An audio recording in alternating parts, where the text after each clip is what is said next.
and welcome to Who Corner to Corner podcast. His name is Paul, my name is Geoff, and we're here to continue our 6th Doctor celebrations. It's SIXIE, and we know it. Oh, that was good. It's SIXIE, and we know it. Imagine that to the tune of... Yes, I like it. I'm That's sexy, and I know it. Yeah, don't do too much, otherwise we get a copyright notice. So. Yeah, it's not right, said Fred. Of course not. No, nothing like that at all. No. It's SIXIE, so that's all good. Yes, we've done. We've had quite a good response to this so far. We're only part way through the episodes that we're going to be talking about, and people seem to be sharing a lot of SIXIE love out there. Yeah, people love to talk about Six and the joy of Six and SIXIE the joy time. Of Six. Oh, we missed a trick. We should have called it that, shouldn't we? Yeah. More in our Joy of Six series. Yeah. So many things you can do with this. So you see the level that our brains are working on. You know, here it's not very sophisticated, is it? Not gonna lie. So yes, we've done the twin dilemma, which was the first in our 6th Doctor celebration episodes, and it was a lot of fun watching that and going back to that. It was, and. Yeah. You know, if you go back to listen to our episode on it, and it kind of showed me that there's a lot of things in this fandom that have a reputation around them. And then when you actually kind of, dig under that, you discover that it's not everyone agrees with that, but somehow there's this perceived, accepted, perception, twin dilemma, worst episode of all time.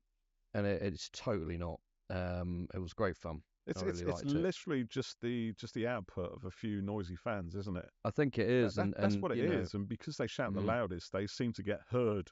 And then that somehow imprints itself as some kind of truth speak amongst fans or something. Yeah, and people become too scared to say anything. Yeah, maybe. And it's quite interesting that, I think, as I said at the time in the Twin Dilemma review, that's always been the case in fandoms. It's just now with the kind of advent of social media and the ability for anybody to have their opinions heard instantly, it just kind of makes it more immediate and potentially more impactful, I think.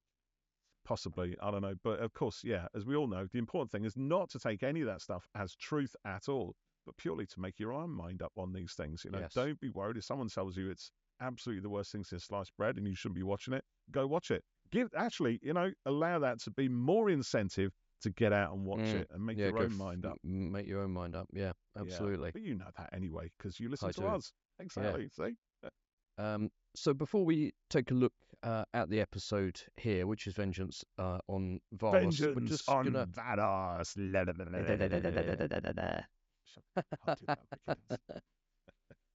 You might hear a lot of that throughout this episode, listeners. Be prepared. So I'm just going to read out a few comments that we had from some of our listeners. So first up is Lucy McCall.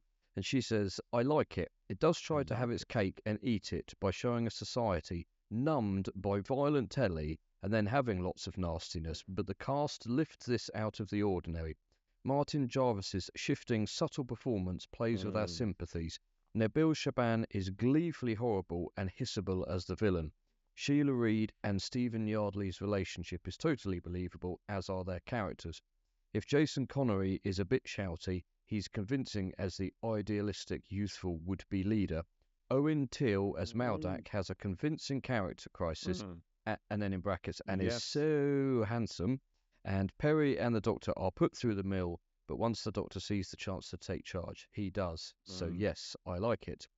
And then Ian Banks says some genuinely great sci-fi ideas about a society based around bread and circuses being forced to face the consequences of it.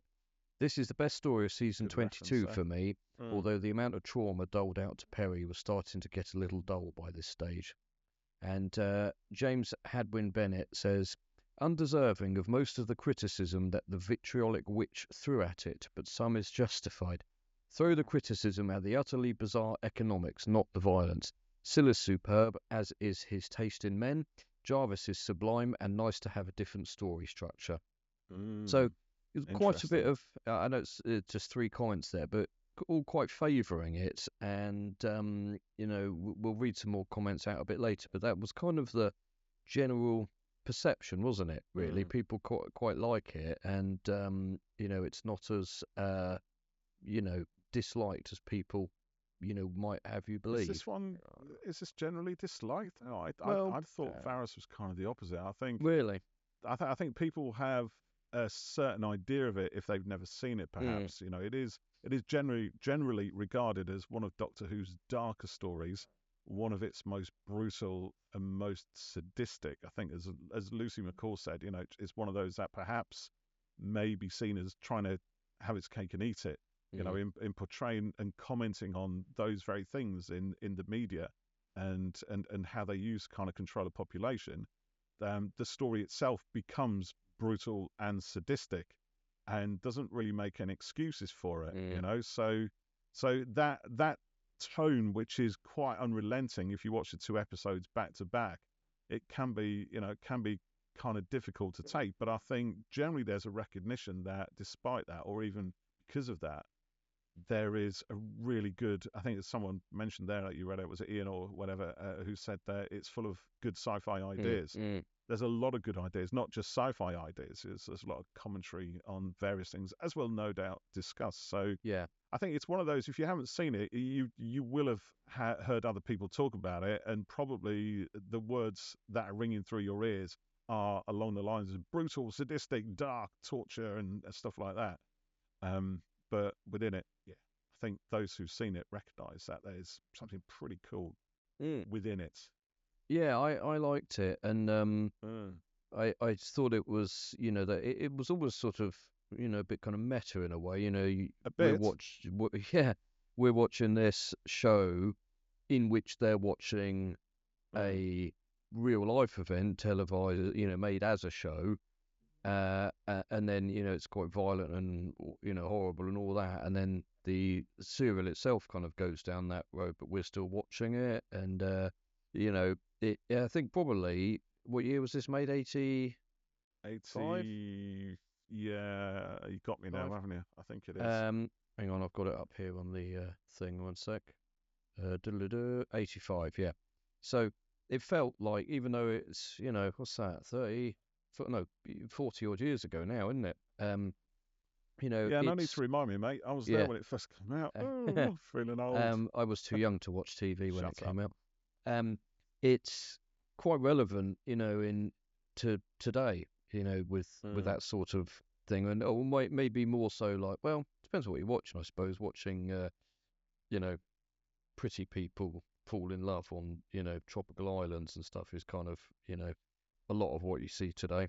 I don't see any of that. Well, depends. I know the kids do. Actually, no, they don't. Mine don't. Anyway, I know they sort of watch it via its social channels. Right. They don't watch the actual show. Same with a lot of this stuff, actually. They just watch it via TikTok. So they'll see clips of various things, so they'll kind of know what's going on, but not watching the actual show. Watch the whole thing. And that is sustainable for the industry. It's a crop. Well, do you know what? It's and it's interesting. I think it's worth talking about this because this kind of relates to Vengeance on Varos. You know, part of what Philip Martin was going for was how kind of viewing habits amongst content, you know, media content would be sort of, and on the one hand disseminated, and how it would be used to manipulate and control, but then also how it would be kind of enjoyed, quotation fingers, you know, how it would be watched by the people on the other, you know, watching the screens. And it's quite interesting now that, you know, certainly if my kids are anything to go by, you know, that sort of fragmentary nature of consuming TV is going to be much more apparent in years to come. You know, it's like, I'll give you another example, right? So Freya, my youngest, watching Hollyoaks, right? But she's never watched Hollyoaks before, but there's one storyline that she watches that kind of drew her into it. But she doesn't care about the whole episode. She doesn't care about the other storylines specifically. So there's no point in her watching an entire episode or run of episodes of Hollyoaks. So what she'll do is she set YouTube up to just kind of bookmark all the stuff Channel 4 puts out that relate to that storyline. So she can just watch that unique storyline through from beginning to end without watching a whole episode. And then when you tie that into the fragments that are out on TikTok as well, then it's weird, isn't it? It becomes its own TV experience separate from the main TV experience, right? Do you see what I mean? So you're enjoying almost like us oldies would probably think of the secondary experience actually shifts. That becomes the primary TV experience for new viewers. So if you're making programs now, your viewership or your target viewership is sort of, around a sort of 21, maybe younger, sort of, I don't know, sort of 15-year-olds to 25-year-olds, that bracket, then actually, do you produce your secondary content? Do you focus on the storytelling through TikTok and, whatever else it is, Snapchats, and I don't do Snapchats, but, whatever, YouTube, definitely, how do you sort of get that viewership? Do you know what I mean? Yeah, is that how you tell a story, right? You tell it in a more you use that media, you use the advantages of something like TikTok to tell your story. So you don't actually need to bother with maybe having a mainline TV show as such, at least not in a traditional sense that we think about it. They wouldn't anyway if your principal output is not being watched and it's being watched in bits and pieces online. It's literally not viable as a business model. Not as a current traditional business model. So what you have to do is create the business model to support that. Don't you think that? Isn't that really depressing to think? No, it's not. I think it's changed. No, I don't think it is depressing, right? You can look at something as being, if you look at theatre, for example, right, and theatre still survives. Okay, that would have been pre-TV, the primary medium of, producing dramas and, commentaries and having people go around, and sing songs and stuff like that. And then when TV came out, you didn't have to go outside the house. That was kind of brought to you in your house. So if you're a theatre producer, right, at the time, you're probably lamenting the loss of all these bums on seats, as people, well, they're not going to appreciate live theatre anymore. They just want pre-recorded pap. Stuff that is kind of manufactured, which is shot before a camera, which isn't live, right? Which is recorded over many days or weeks, and then assembled in an edit. That's not theatre, and and there's generations of people now being brought up on TV. So you look at that as a change in itself. What we're seeing now is maybe another kind of evolution, a step in evolution from that. It's going to change as people's behaviours and habits. It's already changed. I don't when mean you factor internet TV like Netflix and iPlayer and the whole streaming side of things into it. I don't mean the way you watch stuff is depressing, but it's only idea depressing if you want it to be. Well, no, but the breakdown of watching things into 30 or 60-second chunks, and people with no attention spans to watch a film or anything like that, and I think it will affect the way it's done and things are made, and I don't think in a good way.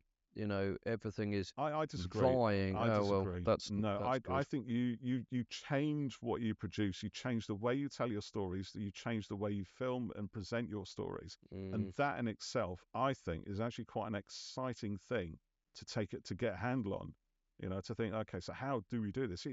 And it's even in non-fiction stuff, right? You look at, so currently we've got the Paralympics on over here in the UK. It's on Channel 4, right? Now, when the Olympics was on BBC, right? BBC spread the content over their different channels, right? So they spread it over BBC Two and they switched between the two. So BBC One, BBC Two, and they switched between the channels, and they'd have all the stuff on iPlayer, right?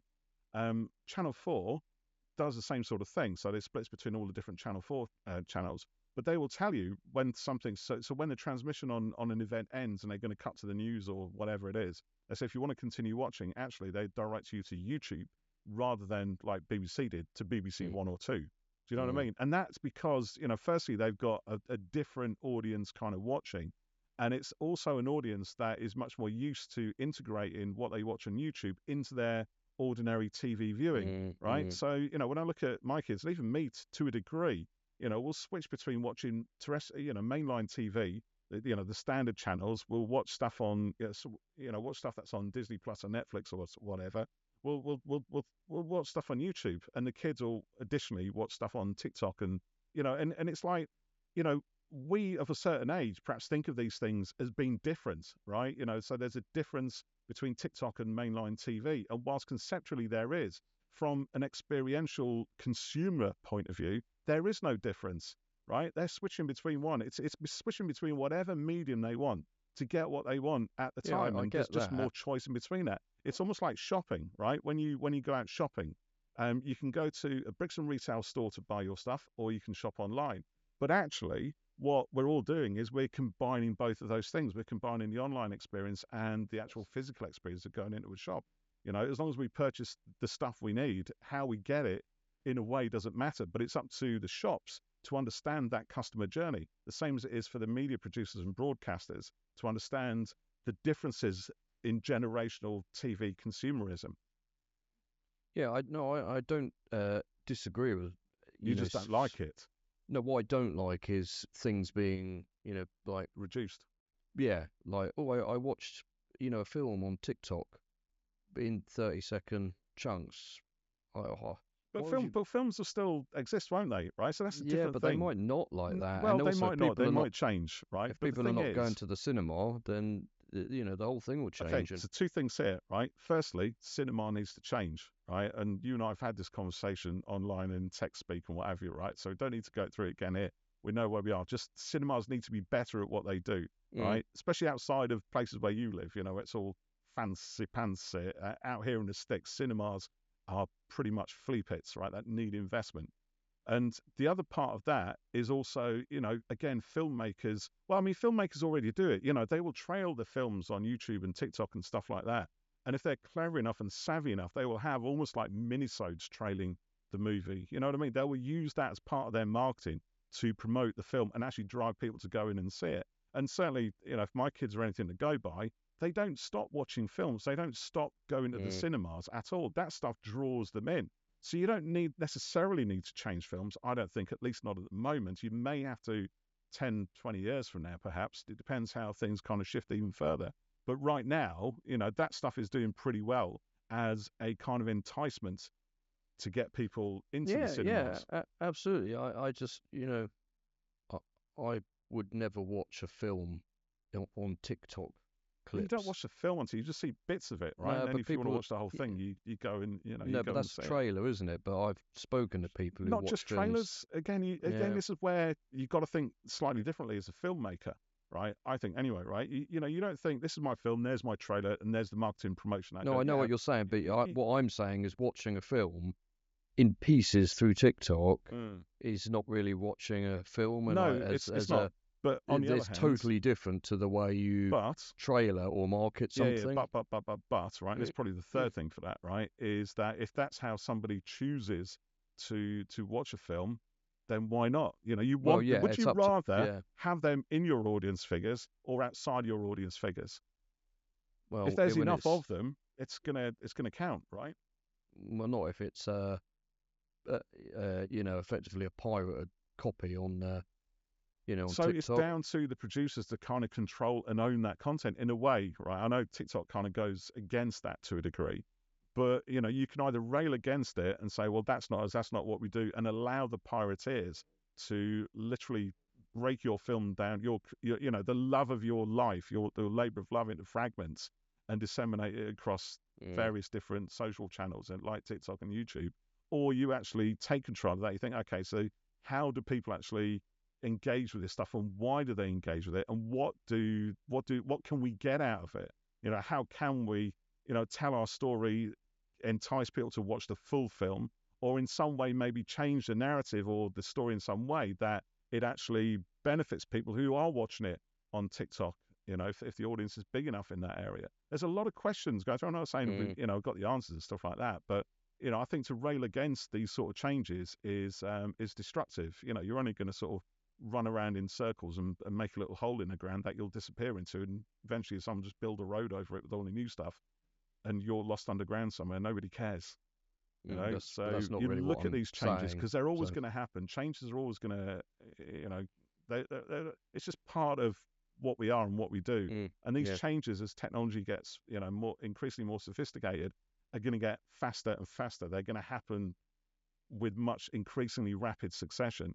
So, you either say, well, no, this is us, we're traditional. You're like the shop, going back to the shop thing, you're bricks and mortar shop, you don't do internet, you're none of this sort of stuff. People just forget about you, you won't. That's entirely not what I'm saying, but It is. anyway, it's not.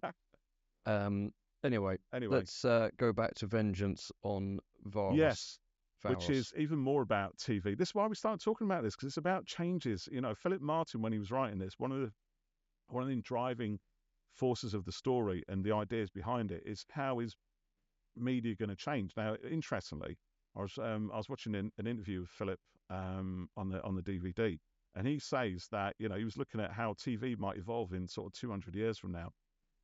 Really, he's talking less than 30 years. 30, you know what I mean? It's already, when you look at it, right? We got TV here presented as a system, an interactive system where people are voting via buttons. Well, yeah, it's like commenting on social, isn't it? Just much limited options on. You got yes or no. Yeah, it's very reductive. But I think when you look at the whole voting thing on TV, right? In fact, do you know what? And this is quite interesting, right? Because there's a lot of Orwellian stuff in Vengeance on Varus, right? A lot of the language, comsec, divsec, or whatever it is, and it's almost like the newspeak from George Orwell's 1984. And there's a lot of that dystopia transferred across into Varus. It's very intentional, right? You can't sort of hide from it. But what's quite interesting is how the Channel 4 series, Big Brother, right, was one of the first TV series, reality shows, right, where viewers were invited to vote people out of the house. And it's obviously still going now, isn't it? And there's a lot of other things, right? I'm a Celebrity, Strictly Come Dancing, all of those sort of things. And they've been going since, most of those, since the early 2000s, right? Yeah. Or, in that decade, 2000 to 2010. Yeah. So really, this is 1985. Within 15 years, TV was already on the way to becoming some way towards what Philip Martin was kind of getting at. Certainly in those terms. But that's only one level. There are multiple levels even beyond that, which we'll probably talk about. Yeah. It also reminded me of The Beast Below. Is it The Beast Below? Yeah, with the 11th Doctor. Right? Yeah. What, in terms of the style just of it, literally, no, just that yes and no thing. Yes or no button. The vote thing that they had in that. Nothing more than that. Okay. It's got two buttons in it, yes and no. So that reminded me of The Beast Below. But I think actually, do you know, I think in terms of the tone of that story, which is kind of like a stylized, almost heightened reality in some ways, I think is also prevalent to Varus. You can imagine Varus and The Beast Below happening in the same sort of universe, I think. Yeah.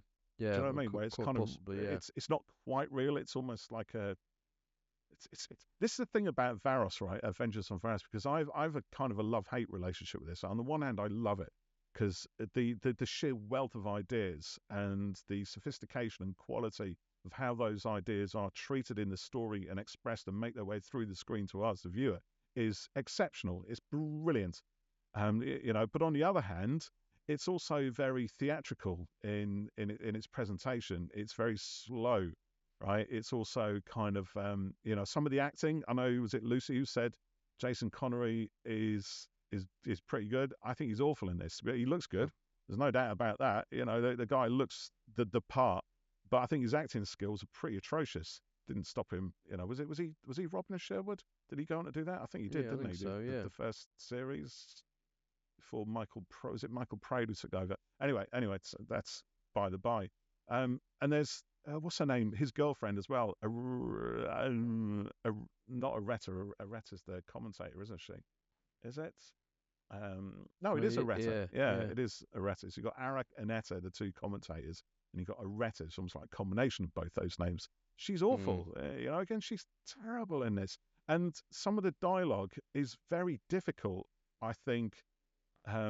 It would be difficult for an inexperienced actor to say those lines. Right? I don't think Philip Martin is really giving his newbies. He wouldn't have been involved in a casting process at all, so he wouldn't have known. But it's when you look at how a lot of this dialogue is spoken by Colin and Martin Jarvis, and Nicola and some of the other sort of actors, You know, they're handling it brilliantly. They're making it sound much more realistic than stylistic, right? The dialogue in Varos has a real stylistic quality as much as the sets and everything else do. But the newbies, I think, are struggling with it, and it really shows. You know, it sort of pulls apart the fiction. But then because this is like, it's not quite fourth wall breaking, but it is fourth wall stressing. It's putting some pressure on the fourth wall, like you said. It's almost meta in some ways. In a way that kind of doesn't matter, right? Because and this is again the brilliance. You know, any sort of imperfections I think that Varos has kind of almost become written into its core premise.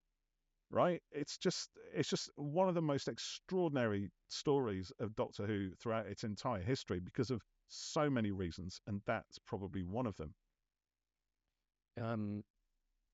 Yeah, that's quite interesting about the dialogue there because you know the Doctor and Perry, you know, Colin and Nicola, they're doing this, you know, day in, day out, week in, week out. So they become used to all that kind of stuff. And then if you're coming in as a day player, you know, in theory, for one episode, then it might well be, you know, a bit of a challenge to kind of slot into that and do that. You know, I think also for being inexperienced as well, because I think Jason Connery hadn't really done an awful lot. No, I just looked him up. Yeah, quite possibly. Yeah. And you know, I think I said before, there's the famous quote from Harrison Ford talking about Star Wars dialogue. You know, you can write this shit, George, but you can't say it. And you know, we talked to you know, Pete Levy, you know, and he commented about Jodie on Doctor Who. You know, lots of kind of techno speak to get out and make it, her making it sound, you know, believable and real, and it is a skill to do that sort of thing. And you know, in a sci-fi show, it's you know, it's part of it, that kind of stuff. I think, you know, it is, but it's not even the technical stuff. You know, it's just the more general stuff. Like, for example, I've just pulled a little bit out here on my phone, right? And I'll say, hey, yeah, there's some ropey dialogue. There's some ropey dialogue. This is something that Colin says as the Doctor, right? When he and Perry are in the TARDIS and they run out of power, and then they realise that they can actually get some Zyton 7, right? So, but they got no power left. So so the Doctor says, I suppose if we use the emergency power booster to bypass the failing circuits, we could just reach the planet of Varos in the constellation of Cetes. Planet of Varos in the constellation of Cetes. I mean, that's like, that's awful, right? Because that's just, I mean, all of that is, it just needs another thing. But, you know, how often do we say, you know, well, I'm just popping down to London in the country of England, you know, the southern part of the country of England or something. You know, I'm just going to pop across to Cardiff in the country of Wales, right? You don't say things like that if it's naturalistic because it's just part of your language, you know. But here it's kind of pointing out to the fact that that Varos is in the constellation of Cetes, which actually is a fact that nobody gives a shit about, right? Because Cetes doesn't really matter. And to be fair, constellations are all relative anyway. They're only constellation from a certain point of view. So, you know, from your point relative to those stars, you know, from your position. So it's, I have big troubles with this whole thing about saying, you know, in the constellation of Casterbarus or whatever. It's, yes, technically, but whatever. But nonetheless, right, the point is that sort of dialogue happens a lot. You know, there's a lot of, it's almost like, you know, you deliver the top line, which is the core of what you need to say, but then there's like a subheading underneath it, an explainer bit of text, right? And I think this is where the newbies kind of struggle, you know, especially Areta. I can't remember who plays her. No, it's Geraldine Alexander Talley. There you go. You know, there's when she's kind of rescued from the cells in part 1, she delivers a lot of backstory, right? So we understand a little bit more about Varos as a prison planet and, you know, some of the rules that kind of dictate its society. But she drops them in really flat, you know, and it's awful. It's pretty bad. You know, the actual craft, the acting craft isn't really there. You know, she's saying the lines, and maybe with somebody like Martin Jarvis, who does have a huge amount of backstory to get across, there's a world of difference. So the quality of the acting is quite varied throughout. Yeah.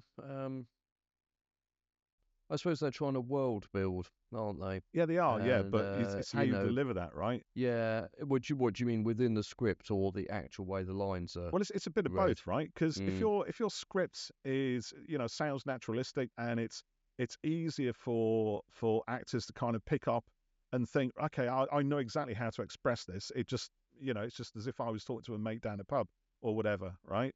If you're faced with a line of dialogue, that thing, and you think, I have no idea how to say this, right? It's because of just the way it's written, perhaps.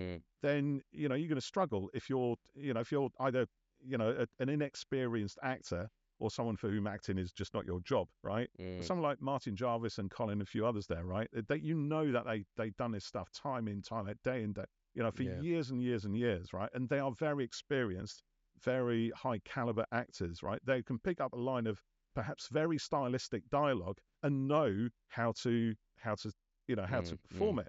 Whereas with a newbie, right, it's probably 20 years younger than those two guys, right, who probably don't have that theatrical experience, because that's where it comes from.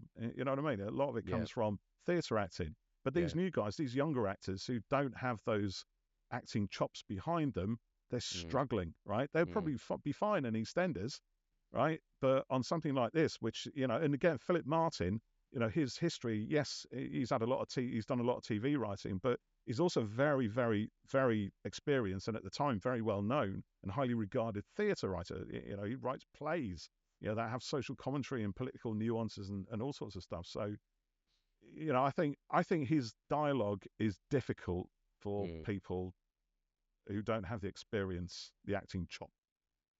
Yeah. That was a lot of words I used to explain that to you. That was, yeah.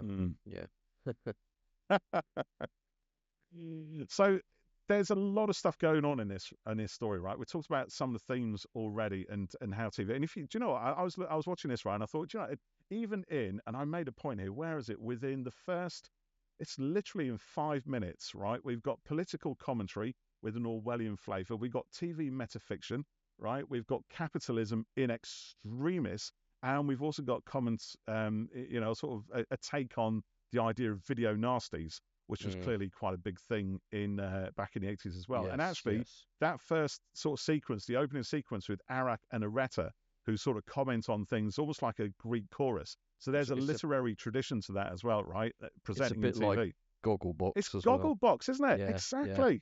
It's crazy. So Philip Martin has not only foreseen the fact that people will be voting on their interactive TV content, right? And how the deep state will control the media, which they were already pretty much doing in the 80s anyway, but to what extremes that could be driven to control the way people think. And, you control the way people think, you control the way people behave, right? Because behavior comes from thinking, and habits and stuff like that. So you install those habits and ways of thinking through the TV. You get people to imagine that they've got free will by giving them a very reductive choice, yes or no. I've got free will. The state looks after me. The state provides. All of that kind of stuff going on. It's actually, it's unreal. And again, Philip Martin thought he was talking about TV in 200 years from now. No, he's talking about it only 15 to 20 years from the time he's actually writing this. It's, it's astonishing. And what's also astonishing is the fact that none of those themes, right, let up. They're explored even further as you go through. We get, like you said, there's a bit of world building going on. We find out that Varos is a prison planet, so there's a whole commentary, which really comes to the fore when there's conflict between the governor and the chief and Sil and everyone else towards the end of part 2, which kind of goes back to the class system. It's like a class, there's a very distinct hierarchy in here between the rulers and those who are ruled, right? And it's how that institutionalized power structure has continued and continues to support itself through the media, right? And how it, and you know what I mean? Like, and the media helps support the system supports the media, and the media controls the people, therefore the system survives, right? There's always going to be that division between those who rule and those who don't. And clearly, those who are ruling, particularly people like the chief, not so much the governor, but certainly people like the chief and Quillam, right? They are, to their core, absolutely corrupt. They are milking the system for everything that they can. So you take that back to this idea of a prison planet, right? So the ruling elite were the guards and, the governors and all that sort of thing. And clearly the working class were stemmed from the prisoners. So, and you look at a country like Australia, which comes from originally, a whole bunch of prison colonies, right? People were sent there basically to work out their punishment. That was a punishment dome, right? But look how that's evolved into something which is actually quite progressive. A society that's quite progressive, mostly. In comparison to Varos, it's obviously gone the other way. It's gone into something which is restrictive, which maintains itself for its own sake, power for power's sake. And it's a system that rewards the corrupt and the vile, and just opens itself up to being exploited by people like Syl and the Chief and Quillen. They're just in it for themselves. They don't care about anybody else on Varos. Why do they? And in that way, it also becomes a commentary on generally political systems, and especially democracy. Bizarrely, it's the idea of free will in a society. How much free will do you actually have? Again, this is the thing that was written about in 1984, Orwell's novel, right? So, there it's a lot more restrictive. There really isn't any free will. Generally free will is a bad thing. But at least in Varos, there's an idea that there is an illusion of free will. Yeah. So it's sort of there in 1984, but it's, ignorance is, what does they say? Ignorance is wisdom or something like that. I can't remember now, but it's that kind of thing. That's in 1984 anyway. So is it? Yeah. Sorry, you better go on before I witter on, because I could witter on about Varos for ages, and I've only really talked about the first 5 minutes, and we're 36 minutes into the podcast. So, what did you think of Syl in it? He's quite a famous, villain, isn't he? He is. Yeah, I've loved Syl right from the off. I think when those of us who are old enough watched Varos when it was first transmitted, I think we were all pretty taken by Syl. I think it's like you instantly kind of know there's an enduring monster here, right? Creature, whatever it is. And as much as the look of the thing, is pretty gross and everything else, there's also Nabil Shaban's performance, which is extraordinary. Clearly, he loved doing Syl and still does. I think he still talks at conventions of various things about playing Syl. Yeah, it's I saw a comment somewhere. It's not on the reply to the tweet here, but someone said that Syl was the best new villain of the 80s. Maybe he was. I'm not sure if that's that's there's not many contenders for that. I'd say he's definitely up there for them. He's really good, and it's quite interesting to seeing him in it, because he's on the stand and that, and even though I know Nabil and his shape and everything, it's the sort of thing where you first see it and you think, oh, it's probably just someone standing up in the box and the suit, you know what I mean? And then when you realize, actually no, you can see straight through it, and then you realize, oh, that's I think it was quite clever how he was utilized, and his performance is delicious. He's loving it, and he's so kind of scenery chomping with it, but he's chewing it, isn't he? Literally, but in a good way. It's not kind of hammy particularly. So he's played the character a few times, hasn't he, over the years? He's not been back in the main show, I don't think. Yeah, he was back the following year in part of Trial of the Time Lord, the middle section. Yes, that's right. Yes, and he's done a couple of audios, and then there's also been a few direct-to-video type things. Yeah, I think there was a spin-offy video thing, wasn't there? I can't remember what that was called actually. Bear with, this might tell me. Let me see if I can find it. No, it doesn't. I haven't seen it anyway, but I know what you mean. Yeah, I can't remember what it's called, but anyway, yes, there is that. I think also it's interesting what you say about it could have been a bloke with his legs hidden in the tank or something. I think at the time John Nathan Turner was quite keen that it was really clear, really visible that this wasn't just somebody standing up in a tank pretending to be the top half with a sort of prosthetic tail and everything else. So John Nathan Turner wanted people to see the gap underneath the platform.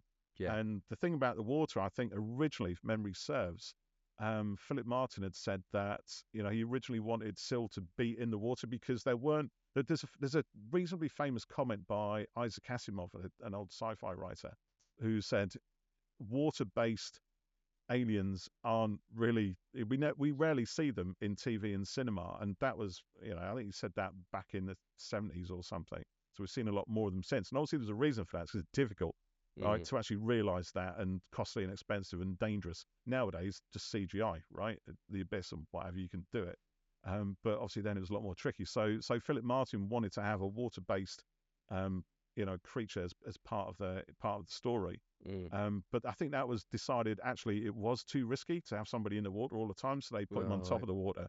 But with the indication perhaps that he could slip into the water, do what and then slip back out of it. You know I would have quite liked the tank stand, whatever you want to call it, to have been you know, fully water, because it's only kind of a plate type bit at the front, you know. And there's a bit where one of his soldiers is moisturising him quite like aggressively. Cassandra. Yeah. And he's like, gently. And he sort of does that, doesn't he? Like he likes it, almost like a reptilian cat or something who's getting his back strokes and that's nice. Go on, do that. And it's love it. It's a performance that I wonder how much was on paper, you know, in the script, and how much he's added to it, and then they've gone, yes, it's you know, or whether it was written specifically for him, you know, in the first place. Or, I don't think it was written specifically for him. So they adapted the look for him. Yeah, they had a look, and I think originally I don't think it was John Nathan Turner, but I think somebody, correct me if I'm wrong, listeners, but I think somebody was concerned that you know, Nabil, you know, being an actor of limited ability, was portraying this vicious, evil, capitalist, opportunistic, you know, basically a character that has a negative impact in the show. I mean, Nabil was all up for it, you know. He's like, no, I love this, you know, this is brilliant. Well, yeah, I mean, you know, an actor surely wants to play any, you know, part that appeals to them, and you know, you shouldn't be restricted to any one type of role just because of your appearance, and you know, any kind of, you know, it's, do you know what I mean? It's not necessarily a negative connotation, you know. What did I see the other day? Oh, who was it? Oh, was it David Tennant? People were saying, oh, he played what's his name? Mr. Purple Man. He played Psycho, didn't he? Yeah, and saying he must agree with all of that, and he said somewhere at a convention, he said, I'm acting. It's called a performance, and I thought it'd be interesting to play that. Doesn't mean I agree with any of it. And like, geez, you know, surely people can't be getting it confused that playing a part means not unless they're 5 years old, maybe. Yeah, you know, this thing on TV, it's not real, my love. It's not real. Yeah, it's called acting. Maybe that's a consequence of too much reality TV. All right. Yeah. Which even then is kind of fake anyway, most of the time, right? Well, it's still edited in some way. It's still staged. People are still set up within those situations. But maybe now that those lines between understanding what's real and what isn't is difficult for some people. Who knows? Who knows? To laugh at them, and you know, no, I'm not laughing. I just think that's a bit. Yeah, surely you must realise that I'm acting, dear. It's called acting. You know, it's like was it that scene from Extras with Serena McKellen? He goes, "No, you see here, this is me, Sir Ian. Script comes in, performance starts. Show the pass. Sir Ian. Yeah. Brilliant. And that's what it is, really. Yeah, yeah. So there was a concern that he would be I think there portrayed was. as I could be wrong. I'd read it somewhere, I think, you know, and I can kind of see that if it's true, I can see why, because, you know, you want to make sure that, you know, people are portrayed in a positive, you know, certainly people who are underrepresented in TV, film, media and stuff like that, you know. But at the end of the day, I think, you know, Doctor Who is of a certain kind of, I think in many ways are not exempt from that, but perhaps has its own set of rules. You know, people are going to play villains. They are going to play monsters. And part of the fun, I think, of being in Doctor Who is being the monster. You know, particularly the one that has to get up in all the prosthetics and be deliciously nasty. And, you know, I think people generally tend to enjoy that sort of stuff. Well, yeah, so, people you know, often... if you said to Nabil Shaban that, yeah, sorry, you can't play this, mate. You know, we want to make sure that, you know, our sort of limited ability actors are portrayed purely in a positive light completely. That's it, you know. It's like, start off, I want to be the monster. Yeah, you know? yeah, exactly. I don't think that's quite right either, really, you know, doing that. What did you think about Perry and what happens with her and this? As one of our comments said, more trauma for Perry. I know, yeah. It's so this is Perry's 5th story. So she arrived in Planet of Fire. She had Caves of Androzani. She has the Twin Dilemma, Attack of the Cybermen, and this one. So that's, this is her 5th story. Obviously, according to Big Finish now, there's literally been hundreds in between all of those. So this is an infinite number of stories on from when we first saw her, I guess. But actually, it's her 5th story. So she's quite new to the whole traveling with the Doctor thing.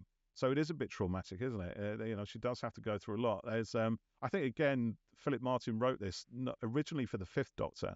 So it was originally with Tegan and Turlough, then it kind of got held over, but underwent rewrites and things. But I think even when he was writing in the last stages, he didn't really know who Perry was. So I think he was writing for a kind of generic companion and trying to fit in what he'd already written for the other guys.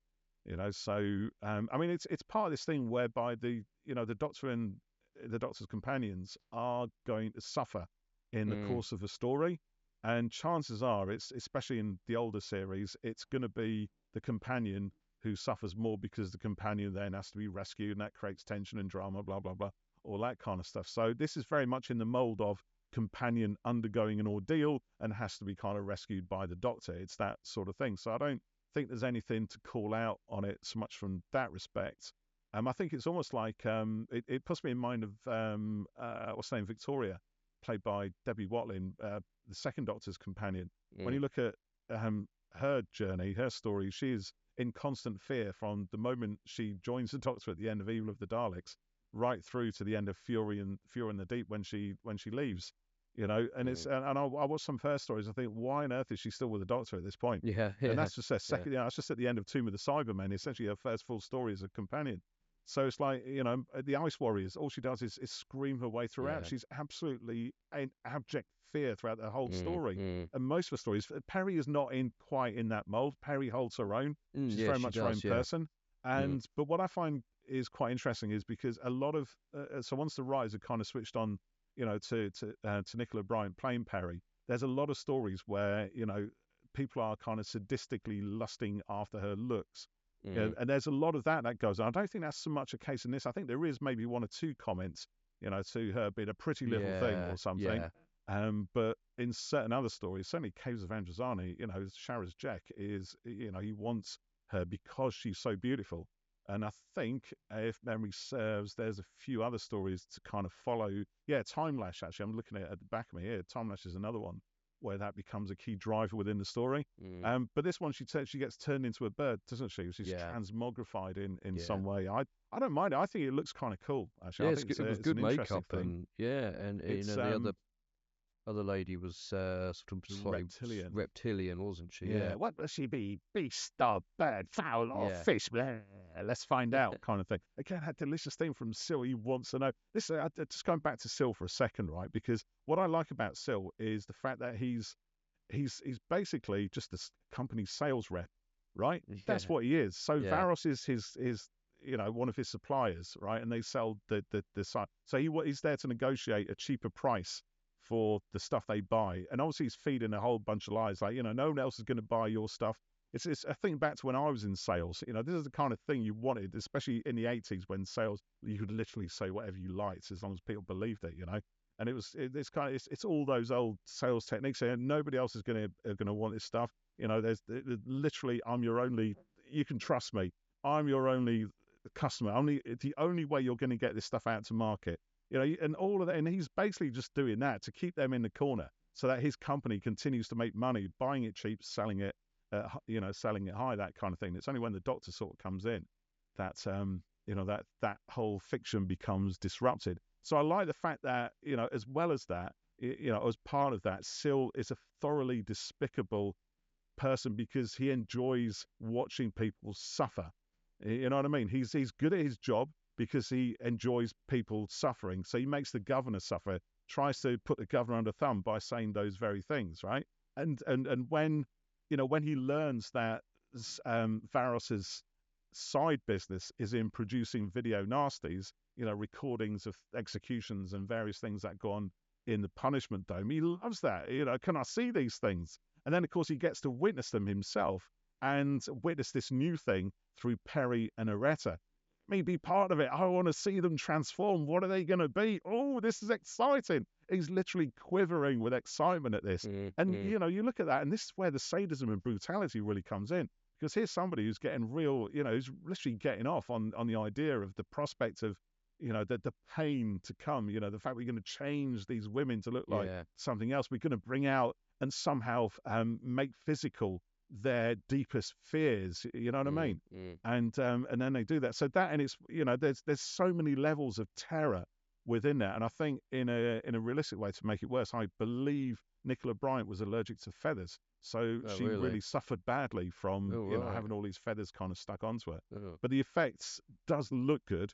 Whether it needs to be that within the story, it is another level of brutality. It's almost kind of needless in a way. But then that's the story, isn't it? The story is needlessly violent, and it's a story about many things, sadism, brutality, and ways of control and stuff like that, and what have you. So and the thing with doing that to Perry is because she's our companion at the time, and you're invested in her. It's more shocking and awful than it would be if it just happened to two of the people within the world of the story in itself. So if it just happened to Aretta, you wouldn't really care that much in a way. Well, I mean, it's pretty horrible anyway, but you've got that added level, right? Because you're rooting for Perry, and it gives the Doctor something to kind of, it throws a spanner in the Doctor's plans, doesn't it? Sort of, he's kind of got control of things, but has to sort of leg it back and try and rescue. And there's that whole face off with Quillam, literally face off, because he pulls his mask off and everything. Yes, and I it's was like, waiting well, go on for, then. for if you want to save her, there's the control bank. Which button is it? You'll never find the right one before the beam has done its work. And then the Doctor, the Sixth Doctor. That's what I love about the Sixth Doctor. You see him processing this. Quillam's right. There's no way I can do that in time. Someone's going to shoot it, and he does. It was just brilliant. A really great dramatic build up to that moment. But then annoyingly, the little laser beams go. It's kind of pathetic looking. So that's a real shame about this story. It's just on so many levels. But that is of its slow. time. But the rest of the sets and that in this were really good. I thought the tunnels and the big it's like a V or an X, and the design is fabulous, isn't it? Really good. And the sort of adapted golf cart thing that they drove around in. And they're a little bit slow, aren't they? And but they'd be better off just running. It did also remind me of Austin Powers again when they get in the cart to drive. It's really slow. It's really slow. I think it was kind of a common thing back in the day, wasn't it? From the 60s onwards. It's let's make our fast getaway in this really slow golf buggy car. Was it a Sinclair C? It wasn't a Sinclair C5, but it was that sort of thing, wasn't it, with a little stick? Really, like just a pair of couple of wheels and a little frame on it, really. Electric thing. But I think you're right. I think the other sets, the interior sets are brilliant. And there is good. A little exterior as well, isn't there, of the domes on the outside, at the beginning, which apparently, I only found this out the other day, was repurposed from a Blake 7 episode. Oh, really? From Series 4, Blake 7 Orbit, I believe. So that was quite fun. Cool. There's a lot of crossover between Blake 7 and Doctor Who back in the day. Because I'm a fan of both. I love Blake 7. Yes. Oh, you'd be able to watch it now because they're releasing the collection. I saw that was coming. Yeah. Whoa. That's good. When's it out? Soon. Okay. Right, November, good. I think, wasn't it? In time for Christmas. Yeah. I'm not sure. When's the next collection set out? That's out soon as well, actually, because that's season 25, isn't it? Yeah. Yeah. So I got a couple more comments from people here. So Paul Dunn says, a wonderful entry into the Sixth Doctor's reign. Nabil Shaban creates the only truly original monster of the 80s. Oh, that's why I saw it online. Oh, there you go. You read that already. Yeah, I'd already read it. Martin Jarvis as the jaded figurehead of the plant is superb. It has disturbing imagery throughout, and even Hinchcliffe would have thought twice before making this.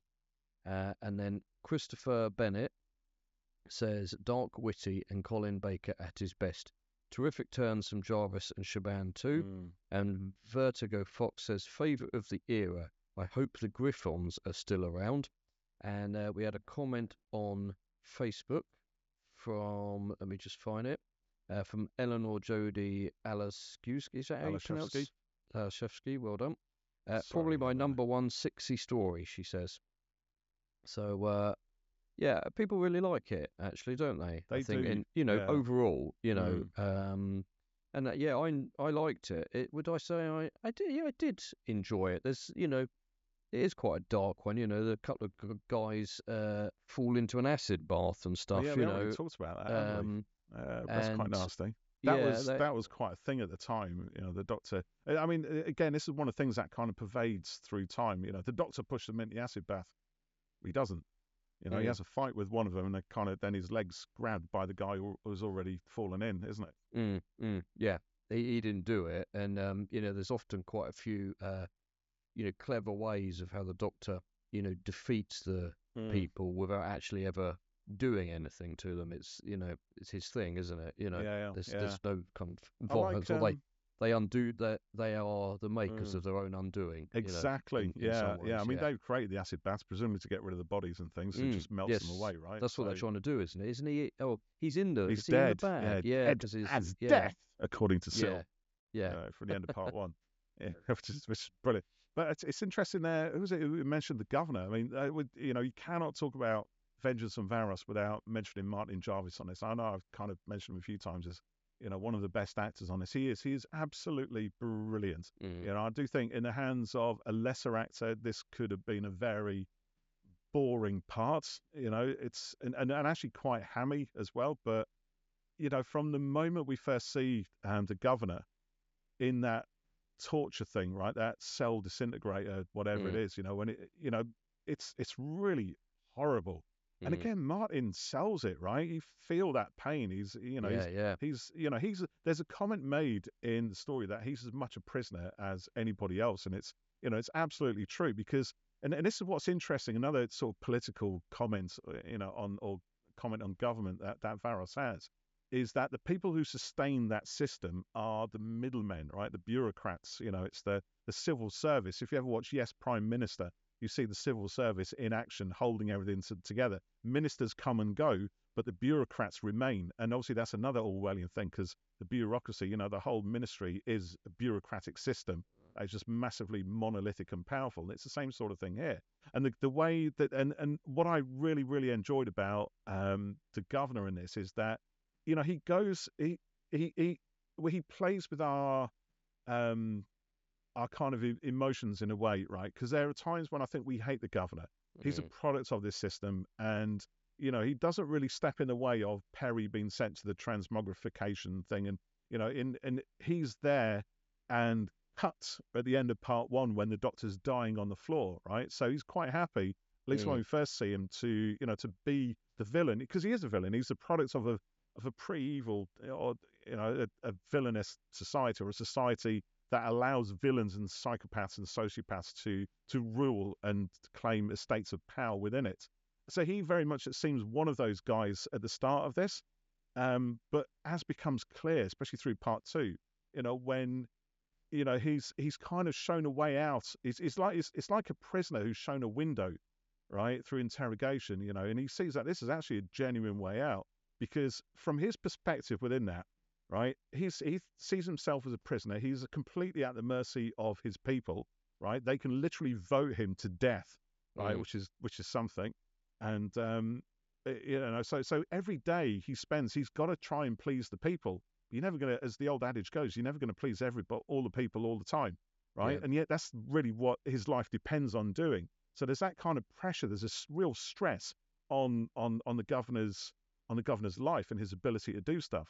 So, but when the doctor shows him a window by suggesting that actually Zyton 7, this commodity that Sylv's company want a chokehold on, they could actually charge a higher price because it's much more valuable, it's much rarer than he'd been led to believe. So that gives him a negotiation leverage, right? And I love this kind of play of this capitalism, and the brutality on the other hand, this sort of balancing of scales between how the brutality of capitalism is kind of slightly undone by the doctor as much as the brutality of the deep state is undone by the doctor. Do you know what I mean? It's, and it's brilliant. And once, but back on focus, once the governor gets wind of, the leverage that he can have and how actually it could break the system that he doesn't want to maintain anyway, that he knows is corrupt because he's surrounded by the worst of the worst, the chief and Quillam and what have you, and he doesn't, his only way out of this before that point is that he's going to die and be replaced. But now actually he can live, right, and either continue or be replaced. But either way, he's going to live. So he starts to fight for the rebels. He switches sides. Yeah. And there are moments before he does that where he seems to be toying with the idea. He seems to be quite an empathic character. Yeah. And then he'll switch back to being a hateful character, someone we're meant to despise. And I love that play between the both because it's a much more, whereas in so much Doctor Who, we're given very two-dimensional villains, right? Who's this guy in Time Lash? The Borad. He's very much an evil dictator. That's it. We first think the governor is an evil dictator. Throughout part one, that's what he's leaning towards. But of course, he's not. He's much more sophisticated than that. There's a brilliant, beautiful speech. It's not even a speech. It's a dialogue in part two, just before he's about to go into the, the vote of no confidence, as it were, the final vote to decide whether he actually does live or die. And he's talking to Perry and explains how the governors are sort of selected. So you have like the elite class, right? And there's certain offices who show some kind of promise at being good in certain aspects. He was one of those. And it's a way to kind of siphon off rebelliousness, right? For the working class, the proles, they get sent to the punishment dome if they show any sort of, behavior that's not agreed with, any sort of anti-system behavior. But with the upper classes, the ruling classes, there's this route towards being a governor, right? So if you've got a nice person who wants to change things, they become the governor. But then the governor is at the mercy, the absolute mercy of the system, the people, the voting button, and all of that. And the way he's explaining this to Perry in part two of that is brilliant. You talked about world building earlier. You get the feeling through not just what you see, but what you hear in these little moments of dialogue. What sort of crisis this whole system, this whole society is in, and where it comes from, and how terminal it is unless something changes. And for the Doctor and Perry to become the agent of that change is really something. And you've also got just thinking as well, right? So anyway, that's the governor, and I love that. And Martin Jarvis, brilliant actor, and he's been in Doctor Who a couple of times before, and he's always been brilliant. He played a butterfly, a man-sized butterfly in The Web Planet, and still managed to make us root for him and cry and stuff. You know what I mean? But just going back to what I was saying a minute ago, right? This thing about breaking the deep state and everything else, and it's quite that there's a lot of symbolism going on here as well. You got things like that really weird hanging scene, right? Which is very kind of symbolic, and and how the symbols are sort of changed, so they're not venerable. If you listen to the words, I was watching it with the subtitles. The priest comes along swinging a incense bowl or whatever they call it, and he's singing some kind of benediction. Yes. But it's it's not to a god or anything. It's to video. I didn't hear it unless I was like on the great almighty video. It's like that, right? It's just kind of weird and bizarre, but when you think also of kind of Perry, she turns into a bird because she wants to fly away from the danger, and fly away and be free. And that kind of, in a way, represents where Varos is and what the governor wants as much as anything else. He might not know that that's where he wants at the start of the story, but as he starts to understand how the Doctor, this is the other thing, because he actually manipulates the Doctor into actually being that agent of change. He sees that potential, but then thinks he's dead and it's all over, so we go back to being the bad guy, right? But actually, no, the Doctor survived, and people are watching, right? Their viewing figures are going up. And also then the Doctor, after the hanging sequence, tells him that there may be, more of a market for Z7 than he thought. Yeah, okay, so now we actually use this. So this is another thing, right, which is a kind of dichotomy, because he's also bad in manipulating the Doctor to go in and destroy the deep state system that controls and chokes Varos. So at the end of it, the governor actually does become a governor, because his major enemies have been destroyed. Quillam, the chief, Syl sent packing, right, and he's actually got a better deal from Syl than he wants. Especially now the governor, whether he's a bad person, he might still be. He's in the position of absolute power now, right? So who knows what happens to Varos afterwards, right? Either the governor actually changes things for the good, or actually the governor makes things better for himself, right? Maybe, who knows? But I love that. It's a very, very sophisticated script. There is so much going on. We could spend another 4 hours, or at least I could do a 5-hour video essay on Vengeance and Varos, mate. So that would make a I won't do that. That'd just be rude. Who wants to impose that on anyone else? So we're gonna tackle some audios next time, aren't we? I'm listening to the first, Waterworld, which is the first part of the series with it's the Unbound series, isn't it? Is it? Ooh. Yeah, because let me just look it up quickly. See, now this is where you have an advantage on me, because I haven't listened to anywhere near the amount of audio stories that you have. I'm going to be working through this little baby right here, The Last Adventure. Yeah. So Colin's regeneration story, which I've never heard. I have listened to the first couple of these so far, but I shall save my opinions until we actually start talking about the whole lot. So you're going to be tackling Waterworlds.